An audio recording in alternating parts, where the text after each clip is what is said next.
کبیرہ شراب سے بچو، نشوں سے بچو، جھوٹ سے بچو، جھوٹ سے بچو، جھوٹ سے بچو، جھوٹ سے بچو۔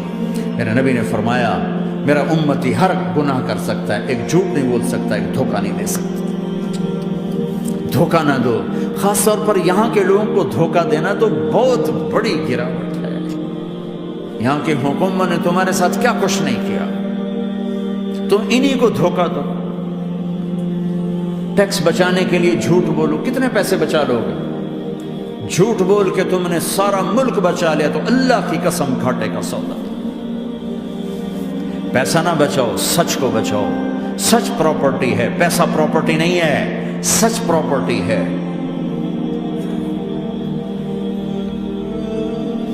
ہمارے ملکوں میں تو لوگ ٹیکس نہیں دیتے کہ حکومتیں کچھ لگاتی ہیں کچھ کھا جاتی ہیں، یہاں تو سارا تم پہ لگاتے ہیں۔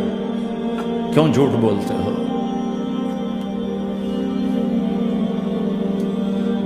کیوں دھوکہ دیتے ہو؟ احسان دانش کی کتاب زندگی میں ایک واقعہ میں نے پڑھا کہ جب انگریز کی حکومت تھی ہندوستان پہ تو ایک دلی میں ایک گرو تھا جو جیب کترا تھا، اس کے آگے چیلے تھے جو جیب کاٹ کے کمائی دیتے تھے۔ تو ایک دن ایک اس کا چیلا یعنی ایک لڑکا 2 روپے لے کر آیا، تو اس کے ٹیچر نے اس کو ڈانٹا کہ اتنے تھوڑے پیسے آج لائے ہو، صرف 2 روپے۔ تو اس نے کہا استاد جی آج بڑا موٹا مال پکڑا تھا، آج ایک انگریز کی جیب کاٹی تھی، بڑے پیسے تھے۔ لیکن جب میں 4 قدم چلا تو مجھے خیال آیا کہ اگر قیامت کے دن عیسیٰ علیہ السلام نے میرے نبی کو تانا دے دیا، گلہ دے دیا کہ آپ کے امتی نے میرے امتی کی جیب کاٹی تھی، تو پھر میں اپنے نبی کو کیا جواب دوں گا؟ اور میرا نبی میری وجہ سے شرمندہ ہو کہ بس اس شرم میں جا کر میں نے اس کو واپس دے دیے، اور یہ اپنے کے 2 روپے کھسکا کے لایا ہوں۔ تو وہ گرو نے اس کو 10 روپے انعام دیا کہ بیٹا یہ تیرا آج کا انعام ہے کہ تو نے خوب کیا۔ تو تمہارا ان لوگوں سے واسطہ ہے، عیسیٰ علیہ السلام تانا دے بیٹھے تو کدھر جاؤ؟ جھوٹ نہ بولو چاہے سب کچھ دینا پڑ جائے، جھوٹ بول کے پیسہ نہ بچاؤ، دھوکہ دے کے کاغذات نہ بناؤ۔ یہاں کی لڑکیوں سے اس لیے شادی کرنا کہ میرے کاغذات بن جائیں، اللہ کے واسطے ایسی ذلت کے کام نہ کرو۔ میرے نبی نے فرمایا جس نے دھوکہ دیا میری امت سے نکل گیا۔ نماز چھوڑنے پر کہا اس نے کفر کیا، جس نے نماز چھوڑی کفر کیا، اور جس نے دھوکہ دیا میری امت سے نکل گیا۔ من غش فلیس منا، جھوٹ نہ بولو، دھوکہ نہ دو، سب کچھ چلا جائے جانے دو، سچ کا ساتھ نہ دو، سچ کا ساتھ دو۔ ابن خراش رحمۃ اللہ علیہ کے بارے میں مشہور تھا، زندگی بھر کبھی جھوٹ نہیں بولا۔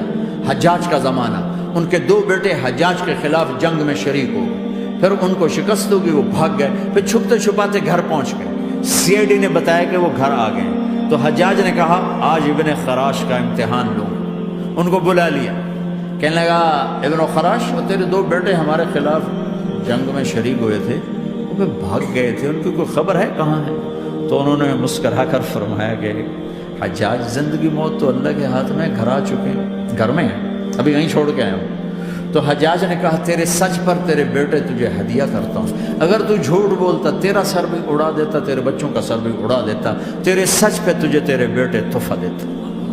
مسلمان جھوٹ نہیں بولتا۔ چند پاؤنڈ کی خاطر تم کاغذات میں ہیرا پھیری کرو، ڈرو اس دن سے جس دن اللہ کے سامنے کھڑا ہونا ہے۔ یہاں کے پیپر بنانے کے لیے یہاں کی لڑکیوں کو دھوکہ دو، ڈرو اس دن سے جس دن اللہ کے سامنے کھڑے ہونا ہوگا۔ عیسیٰ علیہ السلام کا تانا اگر گلا آ گیا نبی کو تو کدھر جاؤ گے؟ سچ کے ساتھی بنو، سچ کے ساتھی بنو، سچ کے ساتھی بنو۔ ٹیکس دینا پڑے دو، دینا، تم پہ خرچ ہوتا ہے۔ ایک طرف 4 پیسے ہیں، ایک طرف سچ ہے، کہ مسلمان سچ بولتا ہے، جھوٹ نہیں بولتا۔ ایک دفعہ سہارنپور میں جھگڑا ہو گیا، ایک جگہ تھی ہندوؤں، مسلمانوں نے قبضہ کیا ہوا تھا، تو ہندوؤں نے کیس کر دیا، انگریز کا زمانہ تھا، عدالت، وہ مسجد بنانا چاہتے تھے، ہندو مندر بنانا چاہتے تھے، تو دونوں طرف بات تپی ہوئی، تو آخر وہ جج نے کہا بھائی کوئی ایسا آدمی ہے، ہندوؤں سے کہا، جو گواہی دے دے تو اس کی گواہی تم قبول کر لو گے؟ اور مسلمانوں سے بھی پوچھا تو ہندوؤں نے کہا جی ہاں، مفتی مظفر حسین صاحب اگر گواہی دے دیں کہ زمین مسلمانوں کی ہے تو ہم دے دیں گے۔ تو مسلمان بڑے خوش ہو گئے، مفتی مظفر تو آخر مسلمان ہے تو ہمارے حق میں گواہی دے گا، تھا ان کا قبضہ ناجائز۔ تو جب وہ عدالت میں تشریف لائے مسلمان بڑے اطمینان کا، ہوں جناب ساڑھے حق فیصلہ ہونا، چونکہ آج کل صرف سچ کو کون دیکھتا ہے۔ تو انگریز جج نے پوچھا ہاں جی مفتی صاحب آپ کیا کہتے ہیں؟ فرمانے لگے دیکھو جج صاحب، یہ زمین ہندوؤں کی ہے اور مسلمانوں نے قبضہ کیا ہوا ہے۔ تو مسلمانوں نے گالیاں نکالنی شروع، وہ یہودیوں والا بن گیا نا، گالیاں نکالنی شروع کر دی۔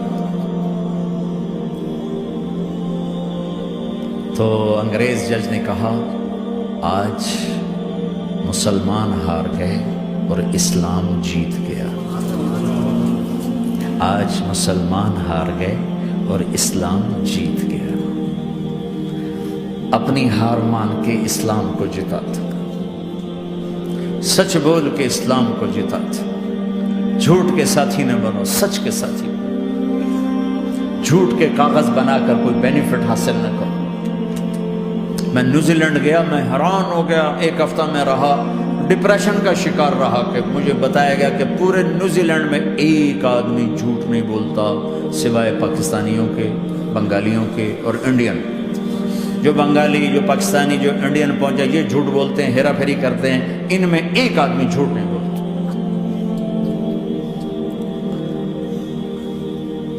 سچ تو ایک عالمی صفت ہے، جو اللہ کو نہیں مانتا وہ بھی کہتا ہے سچ بہت اعلیٰ چیز ہے۔ اور تمہیں تو تمہارا نبی کہہ رہا ہے الصدق ینجی والکذب یہلک، سچ نجات دیتا ہے، جھوٹ ہلاک کرتا ہے۔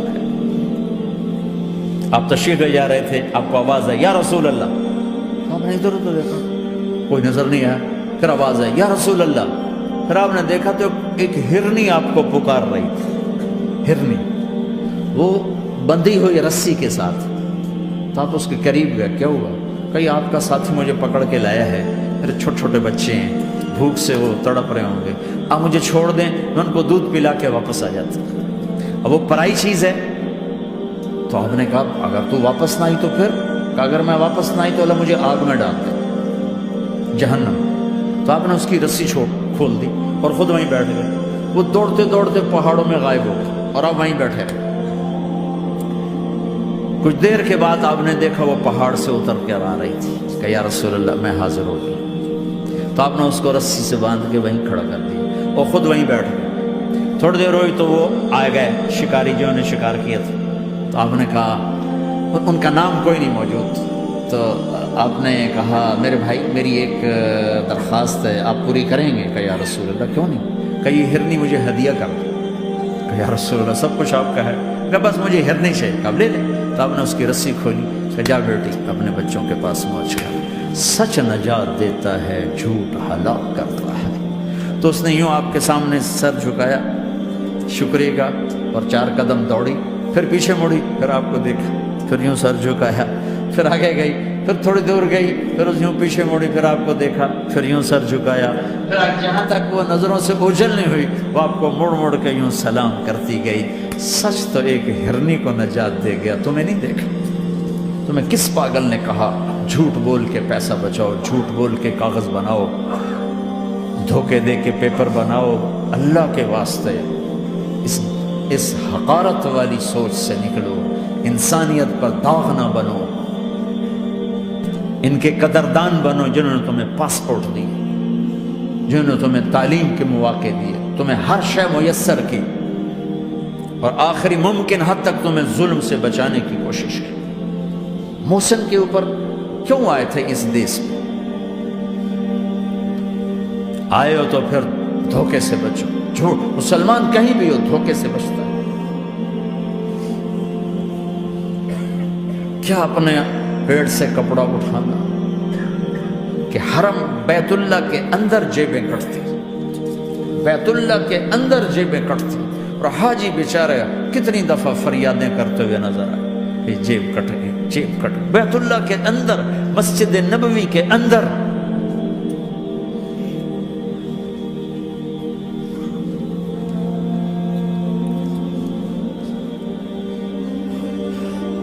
سوال ایسے نہیں آتا، 3 کام جو کرے گا کبھی عزت نہ دیکھے گا، 3 کام جو کرے گا کبھی عزت نہ دیکھے گا، 3 کام جو کرے گا کبھی عزت نہ دیکھے گا، اور 3 کام جو کرے گا کبھی ذلت نہ دیکھے گا، 3 کام جو کرے گا کبھی ذلت نہ دیکھے گا، 3 کام جو کرے گا کبھی ذلت نہ دیکھے گا۔ جو جھوٹ بولتا ہے، جو ظلم کرتا ہے، جو دھوکہ دیتا ہے، جو جھوٹ بولتی ہے، جو ظلم کرتی ہے، جو دھوکہ دیتی ہے، عزت کے خواب دیکھنے چھوڑ دے، ذلت مقدر ہے اس جہان میں اس جہان۔ قوم ہو، فرد ہو، عورت ہو، مرد ہو، ظلم ہے، جھوٹ ہے، دھوکہ ہے، رب ذوالجلال کی قسم ذلت کے سوا کچھ نہ ملے گا۔ جو سچ بولتا ہو، جو عدل کرتا ہو، جو دیانتدار ہو، اس کے لیے عزت مقدر ہو گئی، ہو گئی، ہو گئی۔ سچ ایک فرد میں ہے، عدل ایک فرد میں ہے، دیانت ایک فرد میں ہے یا ایک قوم میں ہے، انہیں عزت دینا یقینی ہو گیا۔ میرا اللہ انہیں دے کے رہے گا، چاہے وہ اللہ کو مانتے ہیں چاہے اللہ کا انکار کرتے ہیں۔ آگے آخرت کا مسئلہ الگ ہے۔ یہاں قوم، فرد، قبیلہ، کوئی مذہب، پتھر کا پجاری، آگ کا پجاری سچ بولتا ہے، ظلم نہیں کرتا، دیانتدار ہے، اللہ کی قسم اللہ اسے عزت کی زندگی دے گا۔ رات کا تہجد گزار، دن کا روزے دار، کہیں ظلم کرتا ہے، کہیں جھوٹ بولتا ہے، کہیں دھوکہ دیتا ہے، ذلت اس کے ماتھے پہ لکھ دی جائے گی، اور موت کے بعد کی ذلت بھی ساتھ اٹھے گی۔ تو اللہ کو راضی کرو، کیسے؟ کبیرہ گناہوں سے بچ کر، اس کے سامنے سر جھکا کر۔ دوسرا کام، اللہ کے بندوں کے ساتھ معاملہ کرو،